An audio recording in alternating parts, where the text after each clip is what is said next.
Hello everybody, I'm Sam. And I'm Niko, and today we are going to talk to you about how to fly your DJI Inspire 1. So here we have our Inspire all set up, everything's connected, ready to go. But first we need to go through our pre-flight checklist. The first thing on that checklist is safety. Make sure that when you fly this, you're in a safe location, something away from crowds, obstacles, high voltage power lines, anything that can harm someone's health, property, or the Inspire itself. Safety is key. That's right. Right now, many governments are still trying to figure out how to regulate these machines and what kind of rules should be in place. But currently, most pilots and enthusiasts have a good reputation in their community. So do your part to uphold that reputation. Stay smart and stay safe. Exactly. Next up on our checklist is making sure that the batteries are fully charged on all your devices. To check the charge on the Inspire or the remote, just hit the button on the battery or the remote to see the levels. Also, make sure your propellers are on nice and snug. You can look at the little icon on them to make sure you're twisting them in the right direction. And also with your camera, make sure that you have the ND filter on there if you need it, and your SD card inside as well if you want to record video. First, start with your controller. Click once, and then click again and hold for 3 seconds. That's how it turns on. Same thing with the Inspire. Press once for 1 second, let go, and then hold down for 3 more seconds. It'll turn on as well. All right. Make sure you're doing this on a level surface, as the gimbal for the camera will have to calibrate itself. When turning on the Inspire, you'll want to wait for it to connect to at least 6 GPS satellites before taking off. If using the app, you'll see a satellite icon with a number next to it. When it hits 6, you're good to go. Also, there's a light on the back of the Inspire. When that light blinks purple, it means you have a GPS lock. And now there is one last step, and that is calibrating your compass.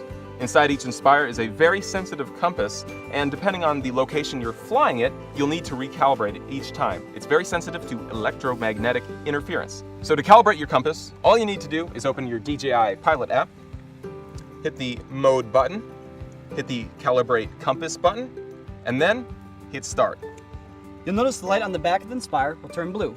Spin 360 degrees with the Inspire level. The light will now turn green. Put it nose down, spin another 360 degrees. Don't get dizzy. The light will turn off and go back to blinking purple.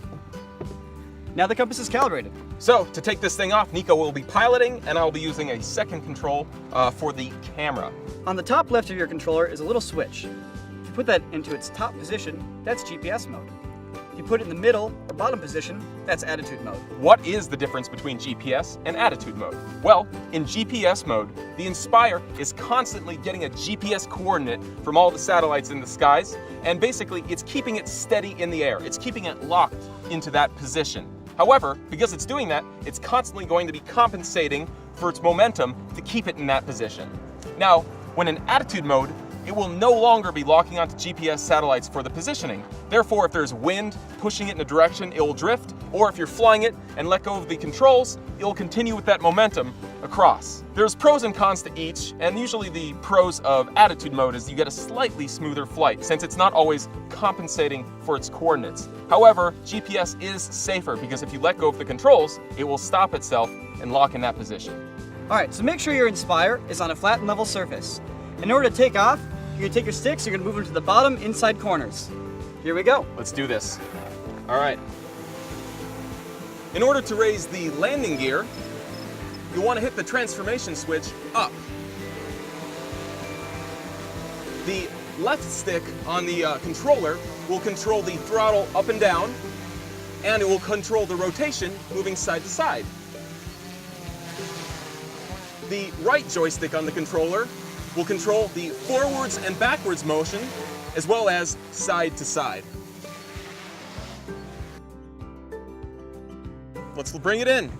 So, upon landing, you can lower the transformation switch to bring the landing gear down, or you can let the sensors underneath do the work for you, and they'll sense when the ground is coming close and lower them automatically. You can do this! Before you power it down, make sure you cut your shot if you are still rolling. You just simply push, pause, hold. So I hope you guys enjoyed this video on how to fly your Inspire. Once again, make sure you stay safe and stay smart. Find a beautiful open area to fly it in and get some fantastic shots. Enjoy!